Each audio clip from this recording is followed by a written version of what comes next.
देश दुनिया च वसते पंजाबियों जी आया। मैं हरजिंदर सिंह रंधावा, तुसीं देख रहे हो पंजाब टैलीविजन और मेरे नाल ने सरदार नरिंदरपाल सिंह। ਸਿੰਘੂ बार्डर की स्टेज तो सरदार बलबीर सिंह राजेवाल कुछ दिन पहला भावुक होए आखदे सी कि साडा तां किसानां दा तां कोई नहीं, सरकार डाढिਆਂ ਦੇ नाल है ते माणयोग अदालतां भी स्वै नोटिस लैके ये नहीं कहिंदियां कि किसानी की गल होवे। किहदे वल वेखीए कौन है साडा सवाए अंदोलन तो सवाए संघर्ष तो होर राह भी की बचदा है। बड़ी वाजिब गल सी और बड़ी भावपूर्त गल सी। अज माणयोग सुप्रीम कोर्ट दे विच लॉ दे एक विद्यार्थी की पटीशन ते सुनवाई करदिआं माणयोग उच्च अदालत के सिखरले जज तिन्नां स्टेटां नूं पंजाब, हरियाणा ते केंद्र नूं नोटिस जारी कर दिंदे आ कि कल नूं अपना जवाब दिओ इस मामले च की कहना। ते पटीशन सी किसानां दा इकट्ठ दिल्ली दे बार्डर ते करोना थ्रैट। हुण ये बड़ा वड्डा सवाल है कि तुहानूं याद होवे, मैं वापस उस गल ते आवां कि सरदार अजमेर सिंह लखोवाल ते लखते जिगर उन्हां दे पुत्तर हरिंदर सिंह लखोवाल वकीलां दी टीम नाल सुप्रीम कोर्ट चले गए जदों अंदोलन अजे पंजाब च सी कि किसानी जिहड़े बिल आ इन्हां नूं रद्द कीता जावे। किसान जथेबंदियां ने तुरंत आनन फानन च मीटिंग कीती ते उन्हां नूं शेकता, बाहर दा रस्ता विखाता कि ये रस्ता ठीक नहीं। सवाल तां संघर्ष दा है, बुनियादी राइट्स दा है। उस तो बाद एक होर जथेबंदी किसानां दी किसी होर स्टेट नाल संबंधित माणयोग उच्च अदालत सुप्रीम कोर्ट अपैक्स कोर्ट का रुख कर लैंदी है कि जिहड़े बिल आ ये कारपोरेट्स नूं फायदा पहुँचाउंदे आ, गवर्नमेंट ने किसानां दे खिलाफ बनाए आ, ये वापस ले जाण।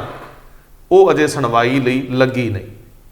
हुण सवाल है कि जिहड़ी लगी है पटीशन, इहदे विच माणयोग सुप्रीम कोर्ट के सिखरले जज्जां नूं की किसान अंदोलन नज़र आऊगा जां उत्थे अंदोलन के रूप च इकट्ठ नज़र आऊगा, कि सिर्फ करोना के थ्रैट ते चर्चा होगी जां फिर लड़ रहे नंगे धड़ लड़ रहे हर घर के चुल्हे च रिझदे पकवानां दी हवाड़ जिहड़ी है वो इन्हां दे पिंडियां ते मुड़ के चों आउंदी, कि इन्हां दा भी कोई सोचूगा। आखिर संबोधित किहनूं कीता जाऊगा? करोना थ्रैट नूं कीता जाऊगा, करोना के खतरे नूं कीता जाऊगा, जां किसानी बिल्लां नूं कीता जाऊगा, किसानी पक्ष नूं कीता जाऊगा, जां केंद्र का जो नज़रिया सी बिल बनाउण लग्गिआ उहनूं कीता जाऊगा। हालांकि जिहड़े सोलिसिटर जनरल हैगे आ उन्हां नूं जदों कहा गया तो उन्हां कहा कि साडी गलबात टुੱਟੀ होई आ, किसान रद्द करन नूं कहिंदे आ, गल तुर नहीं रही। हुण वेखना है कि कल माणयोग उच्च अदालत विच की वापरन वाला है। ये बहुत वड्डा सवाल है और ये मुछ दा जां नक दा सवाल नहीं, ये सवाल संविधानक है कि जदों टकरा थल्ले दे सारे पद्धरां ते पहुँच गया, जदों सरकार जिहड़े चुने हुए नुमाइंदे ने वो एक पासे खड़ गए, जिन्हां ने चुने आ वो एक पासे खड़ गए, उदों सुप्रीम कोर्ट का रुख देखने वाला होगा। सो ये बहस नहीं बनती। गलबात करन लगे हैं कि सचमुच इस सेंसिटिव इशू के उत्ते माणयोग सुप्रीम कोर्ट के सब तो सिखरले जज मनुखी संवेदनावां के नज़रिए तो गलबात करनगे सारियां धिरां नाल। जिहड़ी कमेटी बनाउण दी गल आ रही है उहदे विच सरकार नूं बिल मनसूख कीते जाण लई भी कहा जा सकदा। सरकार कोर्ट के सामने सहमति दे सकती है कि जेकर किसान जिहड़े घर बार छड्ड के चंगियां कोठियां अपने घर छड्ड के कारां छड्ड के ट्रालियां च बैठे ने, पोह दियां रातां ने, अगे साडे शहीदी दिहाड़े आउण वाले ने, जदों मनोवेग ते भावनावां दा हड़ उमड़ पैंदा है उदों हरेक बंदा जिहड़ा सेंसिटिव है उहदी अख चों नीर वगदा है। उदों पुरखियां दियां गुरु बाबियां दियां छोटियां जिंदां दियां उन्हां साकियां दियां गल्लां सुण के रूह कंब जांदी है। एक बारी फिर उन्हां पालियां दे विच साडे पुरखे साडे बजुर्ग साडे सारे लोग उत्थे बैठे आ। ये आसान नहीं होंदा, ये बहुत मुश्किल दौर च असीं जी रहे हैं। सो गल लंबी ना करा सरदार साहब, ये मसला इन्ना संवेदनशील है कि जदों इनू न्याय की प्रणाली ते उस प्रक्रिया के तहत परखिया जाऊगा संविधानक, क्योंकि सुप्रीम कोर्ट की सामने जिहड़ा भी पक्ष विचार लिए आउंदा वो एक चौखटे च वज्जिया हुंदा, वो भारतीय संविधान के सांचे च परखिया जाता है। ਸੁਪਰੀਮ ਕੋਰਟ, ਮਾਣਯੋਗ ਉੱਚ ਅਦਾਲਤ, ਸੁਪਰ ਅਦਾਲਤ ਬਾਹਰ ਨਹੀਂ ਜਾ ਸਕਦੀ, ਅਪੈਕਸ ਕੋਰਟ ਉਹ ਤੋਂ ਬਾਹਰ ਨਹੀਂ ਜਾਂਦੀ, ਉਹਨਾਂ ਦੀਆਂ ਲਿਮਿਟੇਸ਼ਨਸ ਨੇ। ਪਰ ਕੀ ਅਦਾਲਤਾਂ ਦੇ ਵਿੱਚ ਮਨੁੱਖੀ ਸੰਵੇਦਨਾਵਾਂ, ਮਨੁੱਖੀ ਭਾਵਨਾਵਾਂ, ਇਹਨਾਂ ਦੀ ਵੀ ਕੋਈ ਗੱਲ ਹੁੰਦੀ ਹੈ? ਨਹੀਂ ਜੀ। ਅਦਾਲਤਾਂ ਜਿਹੜੀਆਂ ਨੇ ਉਹ ਹਰ ਮਸਲੇ ਦੇ ਵਿੱਚ ਸਬੂਤ ਲੱਭਦੀਆਂ ਨੇ ਜੀ, ਠੋਸ ਆਧਾਰ ਲੱਭਦੀਆਂ ਨੇ ਜੀ। ਤੇ ਦੂਸਰੀ ਗੱਲ ਇਹ ਹੈ ਜਿਹੜੀ ਤੁਸੀਂ ਗੱਲ ਕਹੀ ਕਿ ਕੌਣ ਕਿੱਧਰ ਨੂੰ ਜਾਵੇਗਾ। ਜੀ। ਪਹਿਲੀ ਗੱਲ ਹੈ ਕਿ ਇਹ ਫੈਸਲਾ ਹੋ ਚੁੱਕਾ ਹੈ। ਜੇ ਤੇ ਕਰੋਨਾ ਦਾ ਪੱਖ ਦੇਖਿਆ ਜਾਏਗਾ, ਜੀ, ਜਦੋਂ ਇਹ ਬਿੱਲ ਬਣਦੇ ਨੇ ਔਰ ਕਾਨੂੰਨ ਦੇ ਲਈ ਤੋਰੇ ਜਾਂਦੇ ਨੇ, ਉਹ ਜੂਨ ਦਾ ਮਹੀਨਾ ਜਦੋਂ ਪੂਰੇ ਹਿੰਦੁਸਤਾਨ ਦੇ ਵਿੱਚ ਲਾਕਡਾਊਨ ਸੀ, ਉਸ ਵੇਲੇ ਕਰੋਨਾ ਸੀ, ਵਿਰਚੁਅਲ ਕਾਨਫਰੰਸ ਕਰਾ ਕੇ ਇਹ ਬਿੱਲਾਂ ਨੂੰ ਕਾਨੂੰਨ ਦੇ ਰਾਹ ਤੋਰ ਦਿੱਤਾ ਗਿਆ। ਜੀ। ਅਜੇ ਤੱਕ ਕਰੋਨਾ ਤੋਂ ਰਾਹਤ ਤੇ ਕੋਈ ਨਹੀਂ ਹੈ। ਜੀ। ਲੇਕਿਨ ਜਦੋਂ ਇਹ ਕਿਸਾਨ ਬਕਾਇਦਾ ਹਰਿਆਣਾ ਲੰਘ ਕੇ ਦਿੱਲੀ ਦੇ ਸਰਹੱਦਾਂ ਤੇ ਪਹੁੰਚ ਜਾਂਦੇ ਨੇ, ਉਹਦੇ ਤੋਂ ਬਾਅਦ 6 ਮੀਟਿੰਗਾਂ ਕੇਂਦਰੀ ਮੰਤਰੀਆਂ ਦੇ ਨਾਲ ਸਾਡੇ ਸਾਹਮਣੇ ਨੇ। ਤੁਸੀਂ ਕਰੋਨਾ ਕਾਲ ਦੇਖੋ, ਉਸ ਵੇਲੇ ਜਦੋਂ ਕਰੋਨਾ ਦਾ ਲਾਕਡਾਊਨ ਖੁੱਲ੍ਹਦਾ, ਉਸ ਤੋਂ ਬਾਅਦ ਕੀ ਸੀ ਕਿ ਸਰਕਾਰੀ ਬੱਸਾਂ ਦੇ ਵਿੱਚ ਜੇ 52 ਸੀਟਾਂ ਨੇ ਤੇ ਸਵਾਰੀਆਂ 30 ਹੋਣਗੀਆਂ, ਜੇ ਕਾਰ ਹੈ ਤੇ ਸਵਾਰੀਆਂ 2 ਹੋਣਗੀਆਂ, ਇੱਕ ਡਰਾਈਵਰ ਤੇ ਇੱਕ ਮਗਰਲੀ ਸੀਟ ਤੇ ਨਾਲ ਨਹੀਂ ਬੈਠੇਗਾ। ਜੀ। ਲੇਕਿਨ ਜੋ ਕੁਝ ਅਸੀਂ ਦੇਖਿਆ ਜਦੋਂ ਇਹ ਸਰਕਾਰੀ ਮੀਟਿੰਗਾਂ ਹੋਈਆਂ ਨੇ, ਤੇ ਕੀ ਉੱਥੇ 6 ਗਜ ਦੀ ਦੂਰੀ ਲਾਗੂ ਹੋਈ?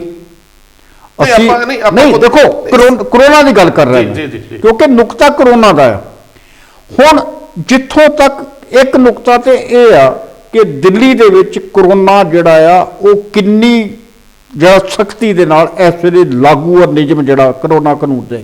ਨਹੀਂ, ਮੈਂ ਤੁਹਾਨੂੰ ਰੋਕਾਂ। ਦੇਖੋ ਸਰਦਾਰ ਸਾਹਿਬ, ਸਭ ਤੋਂ ਪਹਿਲੀ ਗੱਲ ਤੇ ਹੈ ਕਿ ਕੀ ਜਿਹੜੀ ਗੱਲ ਮੈਂ ਤੁਹਾਨੂੰ ਬੇਨਤੀ ਕੀਤੀ ਸੀ ਕਿ ਜਦੋਂ ਅਦਾਲਤ ਲੱਗੇਗੀ ਉਦੋਂ ਆਧਾਰ ਇਹ ਵੇਖਿਆ ਜਾਊਗਾ ਕਿ ਬੈਠਣ ਵਾਲੇ ਕਿਉਂ ਬੈਠੇ ਨੇ। ਮੈਂ ਕਿਹਾ ਜੀ, ਮੈਂ ਉਹੀ ਗੱਲ ਕਰਨ ਲੱਗਾ ਨਾ, ਕਰੋਨਾ ਦੇ ਨਿਯਮ ਕੀ ਨੇ ਇਸ ਵੇਲੇ ਦਿੱਲੀ ਦੇ ਵਿੱਚ, ਕੀ ਪਾਬੰਦੀਆਂ ਨੇ, ਇਹ ਸੈਕੰਡਰੀ ਵਿਸ਼ਾ ਹੋਊਗਾ ਕਿ ਜਾਂ ਇਹ ਪ੍ਰਾਇਮਰੀ ਵਿਸ਼ਾ ਹੋਊਗਾ? ਗੱਲ ਤੇ ਫਿਰ ਉੱਥੇ ਆ ਗਈ ਕਿ ਜਦੋਂ ਕਿਸਾਨਾਂ ਦਾ ਲੱਖਾਂ ਦੀ ਤਾਦਾਦ ਦੇ ਵਿੱਚ ਇਕੱਠ ਹੈ ਜੀ, ਕੀ ਮਾਣਯੋਗ ਅਦਾਲਤ ਇਹ ਵੀ ਦੇਖੇਗੀ ਕਿ ਇਹ ਆਪਣੇ ਘਰਾਂ 'ਚ ਇਸ ਮੁਸ਼ਕਲ ਸਥਿਤੀ 'ਚ ਕਿਉਂ ਆਏ? ਇਹ ਘਰ-ਬਾਰ ਛੱਡ ਕੇ ਜੇ ਇੱਥੇ ਬੈਠੇ ਆ, ਆਖਰ ਜਿਹੜੇ ਜੱਜ ਨੇ ਉਹਨਾਂ ਦੀ ਨਜ਼ਰ ਸਮਾਜਿਕ ਤੌਰ ਤੇ ਰਹਿੰਦੀ ਤਾਂ ਲੱਗਾ। ਜਦੋਂ ਕਹਿੰਦੇ ਆ ਸੂ ਮੋਟੋ ਨੋਟਿਸ ਹੁੰਦਾ, ਹਾਂ ਸੂ ਮੋਟੋ, ਜਦੋਂ ਉਹ ਨੋਟਿਸ ਹੁੰਦਾ ਹੈ ਉਦੋਂ ਕਿਸੇ ਅਖਬਾਰ ਦੀ ਖਬਰ ਵੀ ਚੁੱਕ ਲਈ ਜਾਂਦੀ ਹੈ, ਕਿਸੇ ਟੀਵੀ ਦੀ ਖਬਰ ਦੇ ਆਧਾਰ ਤੇ ਵੀ ਸਹੀ ਗੱਲ ਹੈ ਸੱਦਿਆ, ਮਤਲਬ ਤਲਬ ਕੀਤੇ ਜਾਂਦੇ ਆ ਲੋਕ, ਸੁਣਵਾਈ ਹੁੰਦੀ ਹੈ, ਰਾਤ ਸੁਣਵਾਈ ਹੋ ਸਕਦੀ ਹੈ। ਮੇਰਾ ਸਿਰਫ ਇੰਨਾ ਮੰਨਣਾ ਹੈ ਕਿ ਜਦੋਂ ਇਸ ਵੇਲੇ ਲੋਕਾਂ ਦੇ ਢਿੱਡ ਭਰਨ ਵਾਲਾ ਕਿਸਾਨ ਸੜਕ ਤੇ ਆ ਤੇ ਸੁਣਵਾਈ ਲਈ ਕੇਸ ਮਾਣਯੋਗ ਸੁਪਰੀਮ ਕੋਰਟ 'ਚ ਹੈ, ਉਸ ਵੇਲੇ ਮਾਣਯੋਗ ਸੁਪਰੀਮ ਕੋਰਟ ਦੇ ਸਿਖਰਲੇ ਜੱਜ ਇਹਨੂੰ ਕਿਸ ਨਜ਼ਰੀਏ ਨਾਲ ਵਿਚਾਰਨਗੇ ਕਿ ਉਹਨਾਂ ਦੀ ਨਜ਼ਰ ਦੇ ਵਿੱਚ ਕਿਸਾਨ ਅੰਦੋਲਨ ਦੀ ਮੂਲ ਭਾਵਨਾ ਸਰੋਕਾਰ ਹੋਣਗੇ ਜਾਂ ਉਹਨਾਂ ਲਈ ਕਰੋਨਾ ਜਿਹੜੀਆਂ ਪਾਬੰਦੀਆਂ ਨੇ ਉਹਦੇ। ਇੱਕ ਹੋਰ ਗੱਲ, ਆਖਰ ਕੀ ਮਾਣਯੋਗ ਸੁਪਰੀਮ ਕੋਰਟ ਦੇ ਜੱਜਸ ਇਹ ਪੁੱਛ ਲੈਣਗੇ ਕਿ ਜਦੋਂ ਇਹ ਬਿੱਲ ਲਿਆਂਦੇ ਗਏ, ਆਰਡੀਨੈਂਸ ਆਏ, ਉਦੋਂ ਜੇ ਲਾਕਡਾਊਨ ਸੀ, ਕਾਲੀ ਕਰਨ ਦੀ ਕੀ ਲੋੜ ਸੀ? ਇਹਨੂੰ ਲੋਕਾਂ ਦੀ ਕਚਹਿਰੀ 'ਚ ਕਿਉਂ ਨਹੀਂ ਰੱਖਿਆ ਗਿਆ? ਬਿੱਲ ਬਣਾਉਣ ਤੋਂ ਪਹਿਲਾਂ ਇਹ ਜਿਹੜੀ ਕੋਈ ਸਿਲੈਕਟ ਕਮੇਟੀਆਂ ਉੱਥੇ ਕਿਉਂ ਨਹੀਂ ਭੇਜਿਆ ਗਿਆ? ਐਕਸਪਰਟਸ ਕੌਣ ਸੀਗੇ, ਕਿਹਨਾਂ ਦੀ ਰਾਏ ਲਏਗੀ? ਲੇਕਿਨ ਇਹ ਸੈਕੰਡਰੀ ਇਸ਼ੂ ਹੋ ਸਕਦੇ ਆ, ਇਹ ਲੰਬੀ ਸੁਣਵਾਈ 'ਚ ਚੱਲ ਸਕਦੇ ਆ।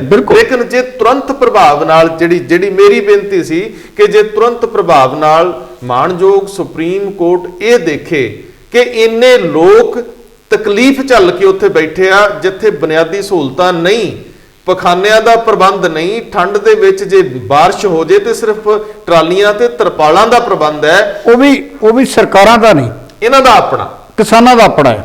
ਲੇਕਿਨ ਕੀ ਮਾਣਯੋਗ ਸੁਪਰੀਮ ਕੋਰਟ ਦੇ ਇਸ ਜਿਊਰੀ ਜਿਹੜੀ ਜੱਜਸ ਦੀ ਸਿਖਰਲੇ ਜੱਜ ਨੇ, ਉਹਦੇ ਚ ਮੁੱਖ ਜੱਜ ਨੇ ਔਰ ਸੀਨੀਅਰ ਜੱਜਸ ਸ਼ਾਮਲ ਨੇ, ਕੀ ਉਹ ਇਹ ਦੇਖਣਗੇ ਕਿ ਆਖਰ ਕਿੰਨਾ ਕੁ ਵੱਡਾ ਅਸਰ ਕਿਸਾਨੀ ਦੇ ਉੱਤੇ ਪਿਆ, ਜਿਹੜੀ ਇਹ ਇੰਨੇ ਮੁਸ਼ਕਲ ਦੌਰ ਦੇ ਵਿੱਚ ਵੀ ਆਪਣਾ ਹੱਥ ਛੱਡਣ ਲਈ ਤਿਆਰ ਨਹੀਂ, ਗਵਰਨਮੈਂਟ ਹੱਥ ਛੱਡਣ ਲਈ ਤਿਆਰ ਨਹੀਂ?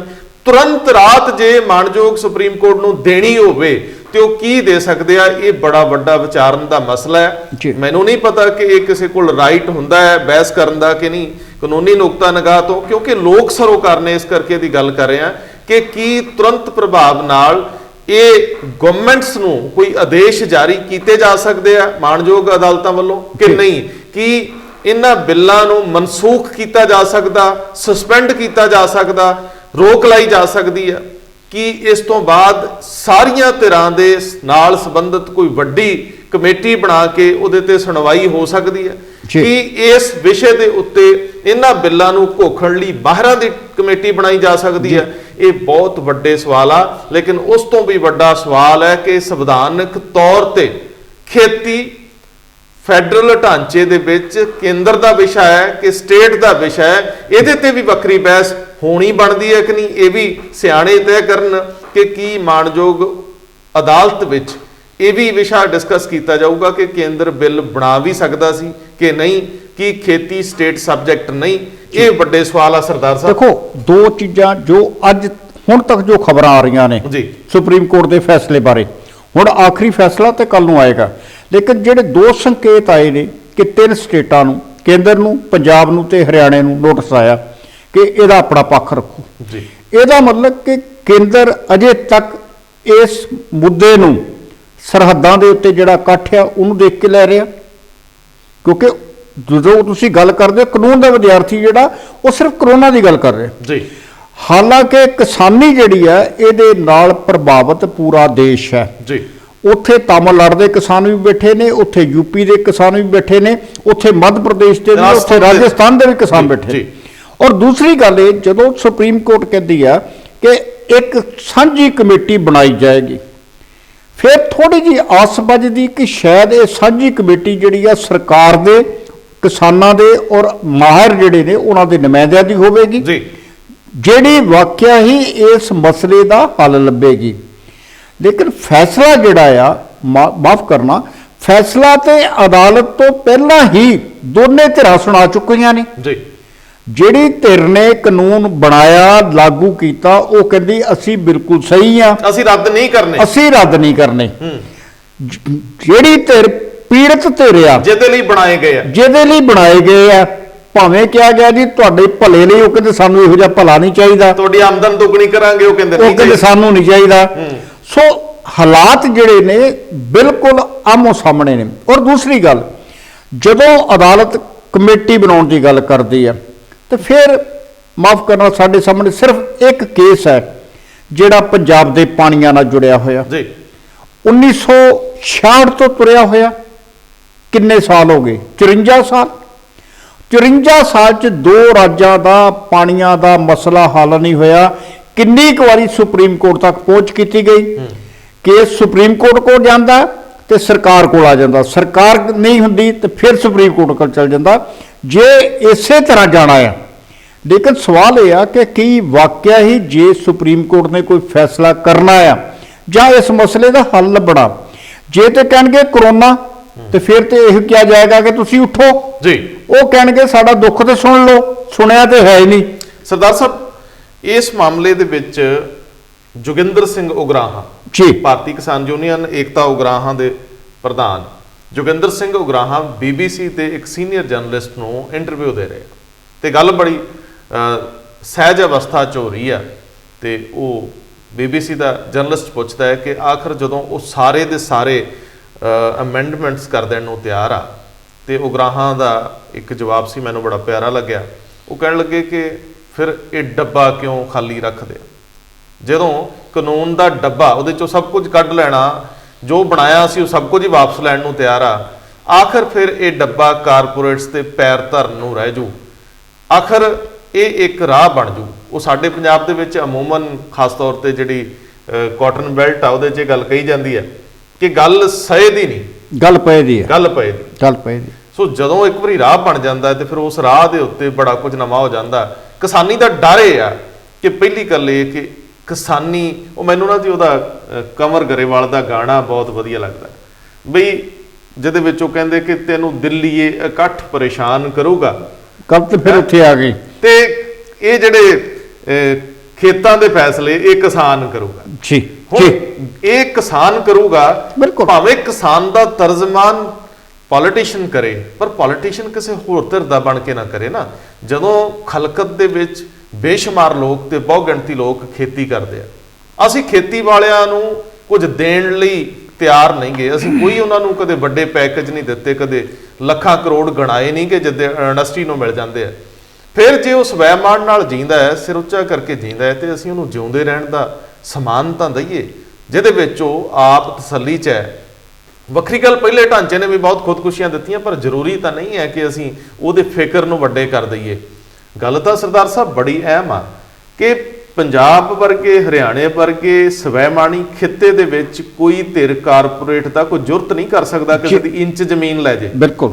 ਹੁਣ ਤਾਂ ਜੇ ਬੜੀ ਪਿਆਰੀ ਗੱਲ ਆ, ਕਦੇ ਕਦੇ ਮਨ ਉਛਲ ਜਾਂਦਾ ਹੈ ਕਿ ਜਿੱਦਾਂ ਪੰਜਾਬੀਆਂ ਨੇ ਖੜੇ ਹੋ ਕੇ ਦਿਖਾਤਾ, ਉਹ ਹੁਣ ਕੋਈ ਵੀ ਸਿਆਸੀ ਧਿਰ ਅਗਲੇ 2 ਦਹਾਕੇ ਪੰਜਾਬ ਵੱਲ ਮੂੰਹ ਨਹੀਂ ਕਰਦੀ ਪੰਗਾ ਲੈਣ ਦੀ। ਇਹ ਗੱਲ ਸੱਚੀ ਆ। ਔਰ ਦੂਜੀ ਗੱਲ, ਬਹੁਤ ਜ਼ਿਆਦਾ ਖੂਬਸੂਰਤ ਜੋ ਹੋਇਆ, ਹਰਿਆਣੇ ਦੇ ਲੋਕ ਜਿਹੜੇ ਕਦੇ ਪੰਜਾਬੀ ਸੀ ਉਹਨਾਂ ਨਾਲ ਜਿਹੜਾ ਰਿਸ਼ਤਾ ਬਿਹਤਰ ਹੋਇਆ, ਕਮਾਲ ਹੈ। ਅੱਜ ਵੀ ਉੱਥੇ ਨਵੀਂ ਨਵੀਂ ਉਦਾਹਰਨ ਪੈਦਾ ਹੋ ਰਹੀ। ਸੋ ਮੁੜ ਕੇ ਉਸ ਮੁੱਦੇ ਤੇ ਆਈਏ ਕਿ ਜੇਕਰ ਸਰਕਾਰਾਂ ਕਿਸਾਨ ਲਈ ਨਹੀਂ ਸੋਚਦੀਆਂ ਤੇ ਕੌਣ ਸੋਚੂਗਾ। ਜੇਕਰ ਇੱਕ ਕਾਨੂੰਨ ਦੇ ਵਿੱਚ ਸਾਰੀ ਅਮੈਂਡਮੈਂਟਸ ਤੋਂ ਬਾਅਦ ਉਹ ਡੱਬੇ ਵਾਂਗ ਹੀ ਰੱਖਣਾ, ਤੇ ਫਿਰ ਇੱਕੋ ਹੀ ਹੋਗੀ ਨਾ, ਇਹ ਜਿਹਦੀ ਹੋ। ਜਦੋਂ ਕਮੇਟੀ ਬਣਨੀ ਆ ਜੀ, ਕੀ ਅਦਾਲਤ ਇਹ ਯਕੀਨੀ ਬਣਾਏਗੀ ਕਿ ਜਿਹੜੀ ਕਮੇਟੀ ਦੇ ਵਿੱਚ ਕੇਂਦਰ ਸਰਕਾਰ ਦੀ ਧਿਰ ਆ ਉਹ ਆਪਣਾ ਸੁਭਾਅ ਬਦਲ ਲਏਗੀ? ਜੀ, ਗੱਲ ਤੇ ਫਿਰ ਉੱਥੇ ਆ ਗਈ ਵੀ ਜੇ ਵਿਗਿਆਨ ਭਵਨ ਦੇ ਅੰਦਰ ਬੈਠ ਕੇ ਵੀ ਜਿੱਦੇ ਆ ਤੇ ਫਿਰ ਜਿਹੜੀ ਕਮੇਟੀ ਨੂੰ ਕਿਤੇ ਬਹਿਣ ਨੂੰ ਥਾਂ ਮਿਲਣੀ, ਜੇ ਉੱਥੇ ਵੀ ਜਿੱਦੀ ਰਹੀ ਦੋਨੇ ਪਾਸਿਓਂ ਜੀ, ਤੇ ਫਿਰ ਇਹ ਮਸਲਾ ਹੱਲ ਨਹੀਂ ਹੋਣਾ। ਫਿਰ ਤੇ ਇਹੀ ਲੱਗਦਾ, ਕਿਉਂਕਿ ਪਹਿਲਾਂ ਸਭ ਤੋਂ ਪਹਿਲਾਂ ਕੀ ਤੁਹਾਡੇ ਸਾਹਮਣੇ ਆਇਆ ਸੀ ਕਿ ਇਹ ਜਿਹੜਾ ਹਜੂਮ ਆ ਰਿਹਾ ਇਹ ਸਾਨੂੰ ਪਰੇਸ਼ਾਨ ਕਰਦਾ ਪਿਆ। ਜੀ, ਸੜਕਾਂ ਮੱਲ ਲੀਆਂ ਇਹਨਾਂ ਨੇ ਪਾਰਕਾਂ ਮੱਲ ਲੀਆਂ। ਫਿਰ ਆਇਆ ਜੀ ਕਿ ਇਹਨਾਂ ਦੇ ਵਿੱਚ ਤੇ ਉਹ ਲੋਕ ਆ ਗਏ ਜਿਹੜੇ ਦੇਸ਼ ਧਰੋਹੀ ਨੇ, ਅੱਤਵਾਦੀ ਨੇ। ਫਿਰ ਆ ਗਿਆ ਜੀ ਕਿ ਇਹਨਾਂ ਦਾ ਆ ਜਿਹੜਾ ਨਿਸ਼ਾਨ ਆ ਚੰਗਾ ਨਹੀਂ ਲੱਗਦਾ, ਇਹਨਾਂ ਦੀ ਆ ਭਾਸ਼ਾ ਨਹੀਂ ਹੈ। ਗੱਲ ਤੇ ਫਿਰ ਹਰ ਪੱਖੋਂ ਪਹਿਲਾਂ ਇਸ ਮਸਲੇ ਨੂੰ ਅਮਨ ਤੇ ਕਾਨੂੰਨ ਦੇ ਮਸਲੇ ਵਜੋਂ ਪੇਸ਼ ਕੀਤਾ ਗਿਆ। ਜਦੋਂ ਉਹਨਾਂ ਲੋਕਾਂ ਨੇ ਜਿਹੜੇ ਉੱਥੇ 50,000 ਹੋਣਗੇ, ਲੱਖ ਹੋਣਗੇ, 2 ਲੱਖ ਹੋਣਗੇ, ਜਦੋਂ ਉਹਨਾਂ ਨੇ ਆਪਣਾ ਸਵੈ ਜਾਬਤਾ ਲਾ ਲਿਆ, ਆਪਣੀ ਸੁਰੱਖਿਆ ਆਪ ਕਰਨ ਦਾ ਕਰ ਲਿਆ, ਆਪਣੇ ਲੰਗਰ ਤੋਂ ਲੈ ਕੇ ਤੇ ਆਪਣੇ ਸਾਰੇ ਕਾਰੋਬਾਰ ਆਪਣੇ ਹੱਥਾਂ 'ਚ ਲੈ ਲਏ ਜੀ। ਜਦੋਂ ਉਹਨਾਂ ਨੇ ਕਿਹਾ ਦੱਸਿਆ ਕਿ ਅਸੀਂ ਆਤਮ ਨਿਰਭਰ ਹਾਂ, ਇਸ ਵੇਲੇ ਤੁਹਾਡੇ ਤੇ ਨਿਰਭਰ ਨਹੀਂ ਹੈ, ਸਰਕਾਰਾਂ ਤੇ ਨਹੀਂ ਹੈ, ਫਿਰ ਇਹ ਲੱਗਾ ਕਿ ਨਹੀਂ ਅਜੇ ਵੀ ਨਹੀਂ। ਫਿਰ ਕਰੋਨਾ ਦਾ ਜਿਹੜਾ ਸੱਪ ਸੀ ਉਹ ਬਾਹਰ ਕੱਢ ਕੇ ਰੱਖ ਲਿਆ। ਬਿਲਕੁਲ ਠੀਕ ਹੈ ਸਰਦਾਰ ਸਾਹਿਬ ਦੀ ਗੱਲ 'ਚ ਬੜਾ ਵਜਨ ਹੈ। ਦਰਅਸਲ ਕਲਚਰ, ਜਦੋਂ ਅਸੀਂ ਕਿਸੇ ਨੂੰ ਟਾਰਗੇਟ ਕਰਦੇ ਹਾਂ ਕਿ ਉਹਦਾ ਪਹਿਰਾਵਾ ਕਿਹੋ ਜਿਹਾ, ਉਹਨੇ ਰੰਗ ਕਿਹੜਾ ਪਾਇਆ, ਜਦੋਂ ਰੰਗ ਵੀ ਅਸੀਂ ਡਿਸਾਈਡ ਕਰਨ ਲੱਗਦੇ ਹਾਂ ਜਾਂ ਰੰਗਾਂ 'ਚੋਂ ਸਾਨੂੰ ਮੁਸ਼ਕ ਆਉਣ ਲੱਗਦੀ ਹੈ, ਸਾਡੀ ਅੱਖ ਦਾ ਟੀਰ ਹੋਰ ਟੇਢਾ ਹੋ ਜਾਂਦਾ, ਤੇ ਫਿਰ ਉਹ ਭਿੰਗਾਪਣ ਦੂਰ ਕੌਣ ਕਰੂਗਾ? ਉਹ ਤੇ ਉਹ ਜਿਹਦੇ ਅੱਖ 'ਚ ਹੈ ਉਹੀ ਕਰ ਸਕਦਾ ਨਾ, ਜਿਹਨੇ ਜਾਣ ਬੁੱਝ ਕੇ ਬਣਾਇਆ। ਕਲਚਰ ਵਿਅਕਤੀ ਦੇ ਜਨਮ ਤੋਂ ਸ਼ੁਰੂ ਹੁੰਦਾ ਹੈ, ਉਹਨੇ ਕਿਹੜੇ ਏਰੀਏ ਖਿੱਤੇ ਦੇ ਵਿੱਚ ਜਨਮ ਲਿਆ, ਉਹਦੀ ਆਪਣੀ ਚੋਣ ਨਹੀਂ, ਇਹ ਕੁਦਰਤੀ ਵਰਤਾਰਾ ਹੈ। ਤੇ ਫਿਰ ਪੰਜਾਬ ਵਰਗੇ ਖਿੱਤੇ ਦੇ ਵਿੱਚ ਜਦੋਂ ਉਸ ਦਿਨ ਰਾਜੇਵਾਲ ਸਾਹਿਬ ਨੇ ਗੱਲ ਕੀਤੀ ਸੀ, ਤੇ ਸਾਡਾ ਤਰਕ ਇਹੀ ਸੀਗਾ ਕਿ ਰਾਜੇਵਾਲ ਸਾਹਿਬ ਜੇ ਕੋਈ ਕਹਿ ਰਿਹਾ ਤੇ ਅਸੀਂ ਉਹਦੇ ਕਿਸੇ ਦੇ ਕਹਿਣ ਪਿੱਛੇ ਕਿਉਂ ਜਾਈਏ? ਇਹ ਉਹ ਜਜ਼ਬਾ ਹੈ ਜਿਸ ਜਜ਼ਬੇ ਨੂੰ ਅਸੀਂ ਬੰਨ ਲਾਉਣ ਦੀ ਕੋਸ਼ਿਸ਼ ਕਰ ਰਹੇ ਹਾਂ, ਉਸੇ ਜਜ਼ਬੇ ਕਰਕੇ ਉੱਥੇ ਸਾਰੇ ਹਾਂ। ਸੋ ਗੱਲ ਇਹ ਨਹੀਂ ਗੀ ਕਿ ਮੈਂ ਦਾੜੀ ਟ੍ਰਿਮ ਕਰਕੇ ਬੈਠਾ, ਗੱਲ ਤੇ ਜੋ ਅੰਦਰ ਉਬਾਲ ਉੱਠਦੇ ਆ ਉਹਨਾਂ ਦੀ ਹੈ। ਗੱਲ ਤੇ ਉਹਨਾਂ ਲੋਕਾਂ ਦੀ ਹੈ ਜਿਨ੍ਹਾਂ ਨੇ ਇਤਿਹਾਸ ਪੜ੍ਹ ਕੇ ਉਹ ਸੂਰਮਗਤੀ ਦੇ ਕਿੱਸੇ ਸੁਣੇ। ਹੁਣ ਦਿੱਲੀ ਨੂੰ ਚਾਲੇ ਪਾਉਣ ਲੱਗਿਆ ਕਦੇ ਕਿਸੇ ਦੇ ਮਨ 'ਚ ਇਹ ਥੋੜੀ ਸੀਗਾ ਕਿ ਉਹ ਕਿਸਾਨ ਹੈ। ਹੁਣ ਬਹੁਤ ਸਾਰੇ ਲੋਕ ਐਸੇ ਨੇ ਜਿਨ੍ਹਾਂ ਦਾ ਕਿਸਾਨੀ ਨਾਲ ਦੂਰ ਦੂਰ ਦਾ ਵਾਸਤਾ ਨਹੀਂ, ਲੇਕਿਨ ਇੱਕ ਸਵੈਮਾਨ ਦੀ ਲੜਾਈ ਹੈ, ਇੱਕ ਮਜ਼ਲੂਮ ਨਾਲ ਖਲੋਤੇ ਹੋਣ ਦਾ ਪੱਖ ਆ ਜਿਹੜਾ ਗੁਰੂ ਬਾਬਿਆਂ ਤੋਂ ਤੁਰਿਆ ਆਉਂਦਾ। ਸੋ ਸਵਾਲ ਇਹ ਹੈ ਕਿ ਜਦੋਂ ਮਾਣਯੋਗ ਸੁਪਰੀਮ ਕੋਰਟ 'ਚ ਇਹ ਮਸਲਾ ਸੁਣਵਾਈ ਲਈ ਜਾਊਗਾ ਤੇ ਕੀ ਕਿਸਾਨ ਜਥੇਬੰਦੀਆਂ ਕੋਈ ਆਪਣੇ ਵਕੀਲ, ਵੱਡੇ ਵਕੀਲ ਜਾਂ ਕਿਸਾਨ ਜਥੇਬੰਦੀਆਂ ਨੂੰ ਸਹਿਮਤ ਕਰਕੇ ਕੋਈ ਬਹੁਤ ਵੱਡੇ ਵਕੀਲ ਪੇਸ਼ ਹੋਣਗੇ ਜਿਹੜੇ ਤਰਜਮਾਨੀ ਕਰਨਗੇ ਵੱਖ-ਵੱਖ ਖਿੱਤਿਆਂ, ਜਿਹੜੇ ਕਾਨੂੰਨੀ ਭਾਸ਼ਾ ਬੋਲਣਗੇ, ਜਿਹੜੇ ਭਾਵਨਾਵਾਂ ਨੂੰ ਕਾਨੂੰਨ ਦੀ ਕਿਤਾਬ ਦੇ ਹਿਸਾਬ ਨਾਲ ਵਿਅਕਤ ਕਰ ਸਕਣਗੇ? ਇਹ ਬੜਾ ਵੱਡਾ ਸਵਾਲ ਆ ਕਿ ਮੈਂ ਜੇ ਸੁਪਰੀਮ ਕੋਰਟ ਦੇ ਵਿੱਚ ਨਹੀਂ ਤੇ ਮੇਰਾ ਕੌਣ ਹੈ? ਕਿਸਾਨ ਜੇ ਮੋਰਚੇ ਤੇ ਆ ਤੇ ਕਿਸਾਨ ਦਾ ਆਪਣਾ ਕੌਣ ਉੱਥੇ ਹੋਵੇ? ਜੇ ਪੰਜਾਬ ਸਰਕਾਰ ਦੀ ਗੱਲ ਕਰਾਂਗੇ ਤੇ ਉਹ ਇੱਕ ਸਟੇਟ ਦਾ, ਇੱਕ ਖਿੱਤੇ ਦਾ ਪੱਖ ਰੱਖੂ। ਜੇਕਰ ਹਰਿਆਣੇ ਦੀ ਗੱਲ ਹੈ ਤੇ ਉਹ ਵੀ ਇੱਕ ਪੱਖ ਰੱਖੂ, ਉਹ ਬੀਜੇਪੀ ਦੀ ਸਰਕਾਰ ਹੈ। ਤੇ ਜੇਕਰ ਕੇਂਦਰ ਹੈ ਤੇ ਕੇਂਦਰ ਇਹ ਪੱਖ ਰੱਖੂਗਾ ਕਿ ਉਹਦੀ ਧੌਣ ਨੀਵੀਂ ਨਾ ਹੋਵੇ। ਲੇਕਿਨ ਲੜਨ ਵਾਲੇ ਇਹਨਾਂ ਸਾਰਿਆਂ ਦੇ ਹੀ ਨੇ। ਹੁਣ ਇਹ ਕੋਈ ਨਹੀਂ ਵੇਖਦਾ ਕਿਸਾਨ ਜਿਹੜਾ ਪੰਜਾਬ ਚੋਂ ਗਿਆ ਉਹ ਜ਼ਿੰਮੇਵਾਰੀ ਕੈਪਟਨ ਅਮਰਿੰਦਰ ਸਿੰਘ ਦੀ ਹੈ, ਜਿਹੜਾ ਹਰਿਆਣੇ ਚੋਂ ਹੈ ਉਹ ਉੱਥੋਂ ਦੇ ਮੁੱਖ ਮੰਤਰੀ ਦੀ ਹੈ, ਤੇ ਜਿਹੜਾ ਕੇਂਦਰ ਦਾ ਹੈ ਨਰਿੰਦਰ ਮੋਦੀ ਅੱਖਾਂ ਮੀਟ ਕੇ ਬੈਠੇ ਨੇ।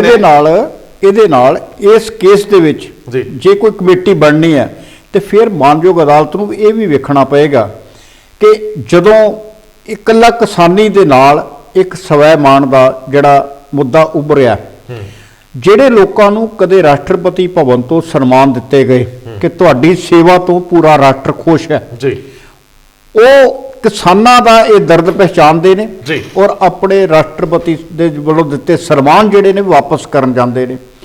ਔਰ ਉਹਨਾਂ ਲੋਕਾਂ ਦੇ ਸਨਮਾਨ ਵਾਪਸ ਲੈਣ ਦੇ ਲਈ ਕੋਈ ਤਿਆਰ ਨਹੀਂ ਹੁੰਦਾ। ਉਹਨਾਂ ਨੂੰ ਰਾਹ 'ਚ ਰੋਕ ਲਿਆ ਜਾਂਦਾ ਕਿ ਤੁਹਾਨੂੰ ਬੜਾ ਸਾਫ਼ ਸੰਕੇਤ ਹੈ ਕਿ ਤੁਹਾਡੇ ਸਨਮਾਨ ਦੇ ਦਿੱਤੇ ਨੇ, ਵਾਪਸ ਲੈਣ ਦਾ ਸਾਡੇ ਕੋਲ ਕੋਈ ਆਧਾਰ ਨਹੀਂ ਹੈ। ਜੇ ਉਹ ਵਾਪਸ ਦੇਣ ਆ ਗਏ ਨੇ ਤੇ ਫਿਰ ਲੈਣੇ ਬਣਦੇ ਵੀ ਨੇ, ਫਿਰ ਉੱਥੇ ਸੁਭਾਅ ਜਿਹੜਾ ਆ, ਉੱਥੇ ਜਿਹੜੀ ਨੀਅਤ ਆ ਉਹਦੇ ਉੱਤੇ ਕਿੰਤੂ ਪਰੰਤੂ ਆਉਂਦਾ, ਸ਼ੱਕ ਪੈਦਾ ਹੋ ਜਾਂਦਾ। ਹੁਣ ਆਖਰ ਫਿਰ ਕਮੇਟੀ ਜਿਹੜੀ ਆ ਉਹਨਾਂ ਲੋਕਾਂ ਦੇ ਵਿੱਚ ਹੀ ਆ ਜਾਣੀ ਆ ਤੇ ਜਾਂ ਫਿਰ ਮਾਨਯੋਗ ਅਦਾਲਤ ਜਿਹੜੀ ਆ ਉਹ ਸਾਰਾ ਕੁਝ ਆਪਣੇ ਹੱਥ 'ਚ ਦੇਖੇ, ਫਿਰ ਤੇ ਬਿਮਾਰੀ ਦੀ ਜੜ ਤੱਕ ਜਾਵੇ। ਸਰਦਾਰ ਸਾਹਿਬ ਤੁਸੀਂ ਬਹੁਤ ਵਧੀਆ ਗੱਲ ਕੀਤੀ ਹੈ ਕਿ ਜੇ ਗੱਲ ਤੁਰ ਪਈ ਆ ਭਾਵੇਂ ਕਰੋਨਾ ਦੀ ਪਟੀਸ਼ਨ ਦੇ ਬਹਾਨੇ ਬਿਲਕੁਲ, ਤੇ ਫਿਰ ਹੁਣ ਸਾਰੇ ਪੱਖ ਸੁਣੇ ਜਾਣੇ ਚਾਹੀਦੇ ਆ ਤੇ ਹਰ ਆਖਰੀ ਨੁਕਤੇ ਤੱਕ ਬਹਿਸ ਹੋਣੀ ਚਾਹੀਦੀ ਆ ਔਰ ਹਰ ਦਿਨ ਦੇ ਆਧਾਰ ਤੇ ਹੋਣੀ ਚਾਹੀਦੀ ਆ।